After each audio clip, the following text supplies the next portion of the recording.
What's going on, everybody? How y'all doing? Welcome back. And in this video, we are doing Dragon Slayer 2. It's going to be a little bit of a long video. It will be about 21 minutes long. So, I'm going to try my best to add timestamps. I'll probably do it a couple days after the video has been released. But, you know, we're here. We're making the video. We're doing the voiceover. Unfortunately, over the weekend, my youngest daughter broke her collarbone.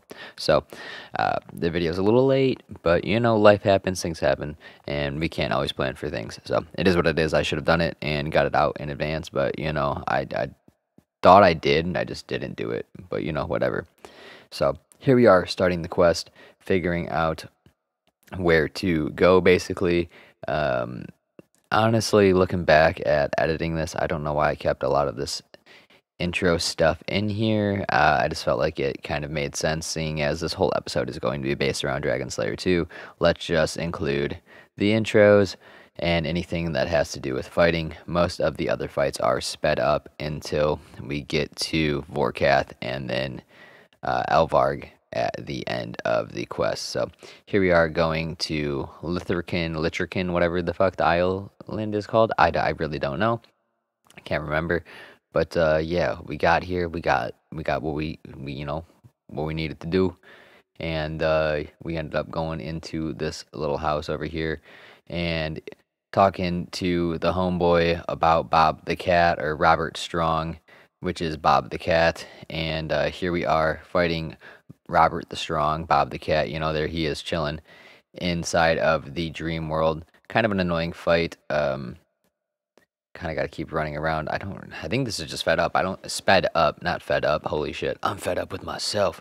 This is sped up. I didn't cut through the fight at all. So I don't know why it looks like I'm like teleporting a lot. Oh, I think you have to kind of hide behind those pillars, and then he teleports you back. And for some reason I was not using my protect from range there, but you know, we ended up doing it. We got him beat first try, didn't have to die. Love it. Ended up talking to the Dragonkin, and I did read quite a bit of this, so you know, we went a little bit slower through the dialogue. I didn't read all of the dialogue for the quest, but I did read a good majority of it. At one point I ended up getting bored and was like, you know what, I just want to finish the quest. So, you know, it is what it is. This is all sped up. I think this is like 400% speed, so quite fast. From there, we ended up in the swamp and had to get the medallion piece. So now we have 2 of the medallion pieces. I thought I could put them together, but obviously you need all 4 to do that. So we ended up having to go over to, I don't know what we did. We had to go somewhere, and then I got the 3rd piece, and apparently I didn't record the screen, or the screen didn't record, and I ended up having to do Vorkath at that point. And before doing Vorkath, I ended up on a whole grind of doing a bunch of stuff. We got the Archer's Ring, we got the Salve Amulet, and then we imbued the Salve Amulet. I also ended up imbuing the Archer's Ring. I don't have a clip of that, so it's not here in the video. And we ended up going to try to do Vorkath for our first time here. And, I mean, overall, it wasn't bad. I do now have about, I think I ended at 50 KC, just to like call it. I don't want to do it at this level that I'm at with the range, you know, the ranging gear and stuff that I have. So I didn't realize how to do this part, and you know, we died basically. You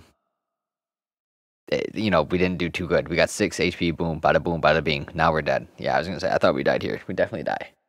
So yeah, the easiest part, died again.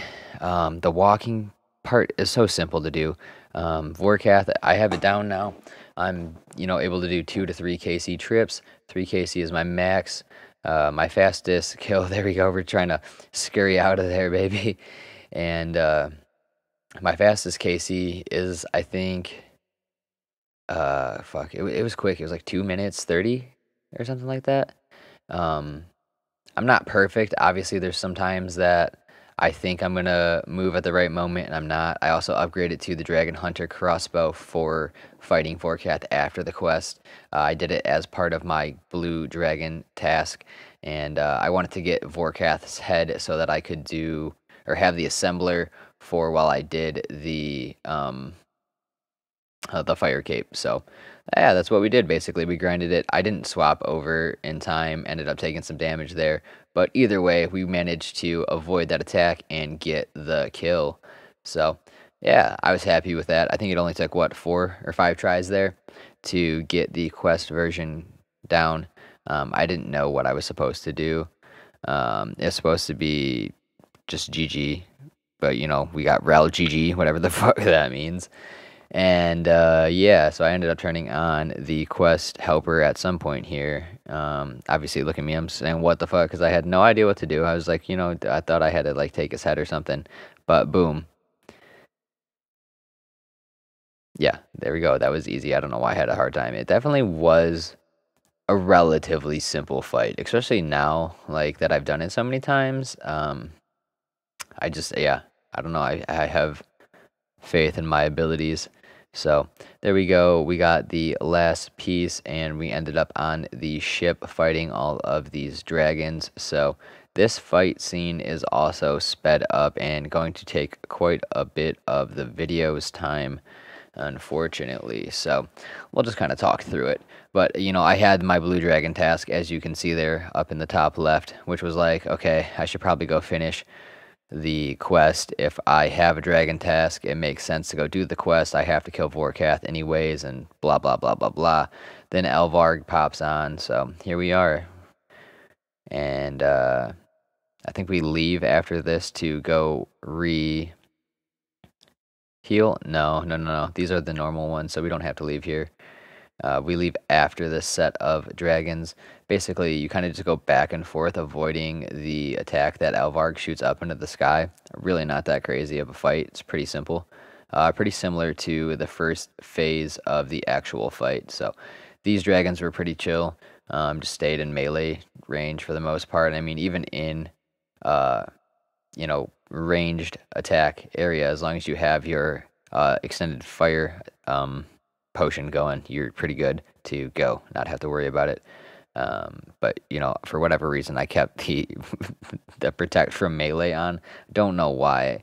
I'm just wasting prayer potions, and I could have potentially just had my range increase running, and I don't even think I see that running. Oh no, it is running. Blue XP drops, which means the prayer is active.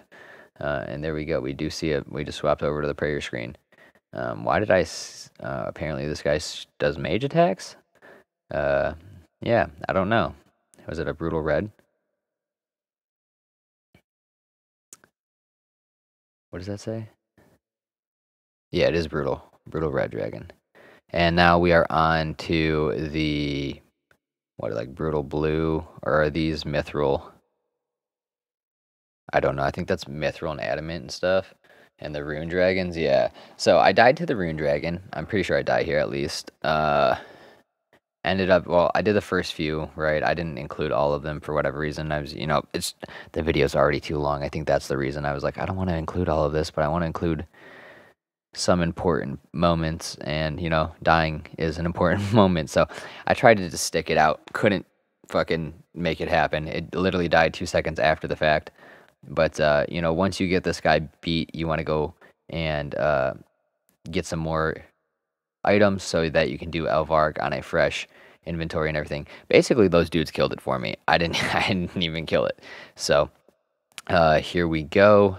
This is our first attempt at Elvarg, and yeah, I mean, it isn't horrible.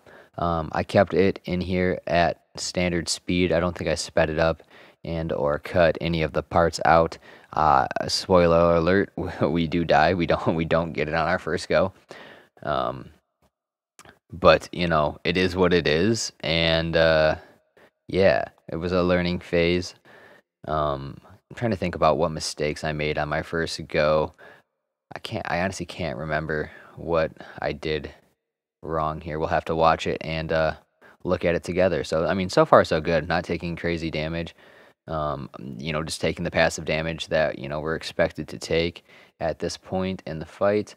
I felt like I was taking a little bit too much damage, but it is what it is. Re-upped on our anti-fire potion, And yeah, that attack was just like shitting on me. So um, turn your prayer on when it shuts off, keep praying properly, move away from the red ball, and you're pretty much good to go. The first phase never was really a problem. I think it was just the damage during the phases.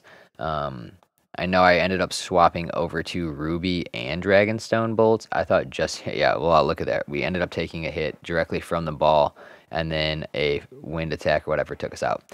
So let's drop over to the second phase here. And there we go. We got another ball coming in, and I just sat there and didn't move for whatever reason. Took 70 damage, died. So there's 2 deaths. And here we go. Attempt number 3. Taking a lot of damage. Ran out of food.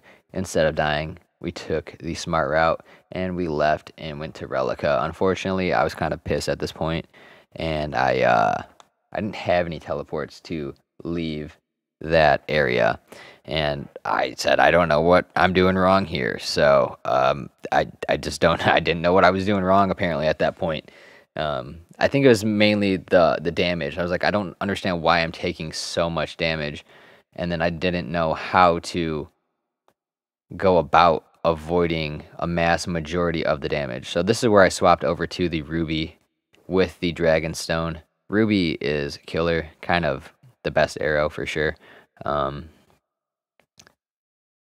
Especially when you can swap over to the Dragon Hunter bow. Unfortunately, I didn't have that for this quest. I didn't think it was necessary, and then I bought it like a day after the quest. So probably should have just bought it for the quest. It would have made the quest a lot easier, would have made this fight a lot easier, but it is what it is. Tried to do it with the best gear I had at a cheap price without, going too far in on the bank. I figured the imbues on the amulet and the ring would be enough to kind of carry us through the fight. And here we are hitting a few hundreds. That felt really good. Love to see that. That was, what, 2 back-to-back hundreds right there. And, we started this off with a 100, I'm pretty sure, if I'm not mistaken. But, this was probably, I think this is the one we get it. I'm not exactly sure. But, overall, you can see the improvement in how I'm playing and how my inventory was set up. I feel like I tried to focus a little bit too much on the Ceradomin brews, and I don't think those were necessary. I've kind of switched my whole inventory setup now to where I bring a lot of combo eats, and then I bring like 1 to 2 Ceradomins. Like, they're useful, but I don't think they're useful in this level of bossing and questing. But I mean, they are. Don't let me say that. Don't let me say that. That's not what I mean. They are useful, but they're useful in certain situations. And as a learning player, I feel like they can get you into a lot more trouble than they're worth, because you have to hit 3 to get a full heal off, and then you have to hit the super restore. And if you're not good at managing too much in the game, they're not like a good option for you. So when there's a lot going on, sometimes it just becomes a little bit too much for me to deal with. So it looks like at this point, our damage basically kind of stopped. We hit that last 100, and we're getting nothing. So I ended up switching over to the Dragonstone, and I did speed the fight up for our viewing pleasure, and I figured at this point I'd probably be exhausted. And I am exhausted in talking. I have not many concepts or ideas listed out to talk about, which is my own fault. I should have prepared better for the video. I thought I would have a good, amount of things to cover, but I feel like we've already kind of covered everything. Unfortunately, like I said, the video came out a little bit late, but life happens, and we are getting very close to the end of the series. I say we should reach the end of the series by the beginning of March, middle of March or so. In terms of Fire Cape, that should be coming in the next week or 2. We have the redemption video finally live. Obviously, it's been about a month now since I've gotten that. There's a few views on the Twitch clip, but if you're interested in seeing the clip of me getting that, go ahead and check that out. I do now stream on Kick. My goal is every Monday, Wednesday, and Friday. I will be streaming tomorrow, so if you're interested, come chill. And yeah, here we go. Let's see what we got. I thought I had to keep moving the whole time, but realistically, all you have to do is move when that gray stone comes out. So, you know, a little bit too much moving on my part, but overall, you know, the fight wasn't too bad. It only took me 3 tries or so. I believe this is try number 3 right here. If I'm bad at math, I do apologize. So you have to avoid that, and then you have to avoid the gray ball. So, you know, like, you don't have to keep moving back and forth, but all of the guides and everything that I looked at said to keep moving back and forth for your best chance. I don't see why it would be necessary. But yeah, once I got to that phase, like, once I beat the second phase, I was pretty much good to go. No issues. That was the furthest I've, you know, obviously gotten, and I got the whole fight done after getting past the second phase. I got stuck at the second phase 2 times there, 2 or 3 times. So overall, not too difficult of a fight. In hindsight, looking back at it, I was definitely really stressed. I think you put a lot of pressure on yourself, and it's pixels, you know, it's just a video game. It's not that serious. You're killing a pixelated dragon for you know, a chance at death and having to use some GP to get your gear back, and it's like, whatever, bro. It ain't that serious. You know. But let's fucking go. I was hype. Glad I gave it one last go. I think I was gonna go to bed. I think I did like 2 or 3 chances, or 2 or 3 tries, and died. And was like, nope, I'm going to bed. I'll do it in the morning. And then I ended up doing it. I think I ended up getting that kill around 11:30, 12 at night. So it was a late attempt, but we got it done. We finished off the quest, and we got our, let's see, we got XP from this. Yes, 80,000 smithing, 60,000 mining, 50,000 agility, and 50,000 thieving XP. 5 quest points, 288 total. And yeah, Dragon Slayer 2 knocked off the list. The next video, I am not sure what Friday's video is supposed to be. It may be another quest video. But yeah, either way, next Monday will be the Fire Cape Redemption video. So thank you all for, you know, hanging around and staying with me. We're very close on the quest cape. At this point in current time, I only need to finish the Whisperer and then run a Theater of Blood, you know, quest mode, and or what is it, like storyline or something, story mode. So yeah, we're very close. Either way, finish the video here. Hopefully you all enjoyed. If you did, like, share, comment, subscribe, and I will see you all in the next video. Peace.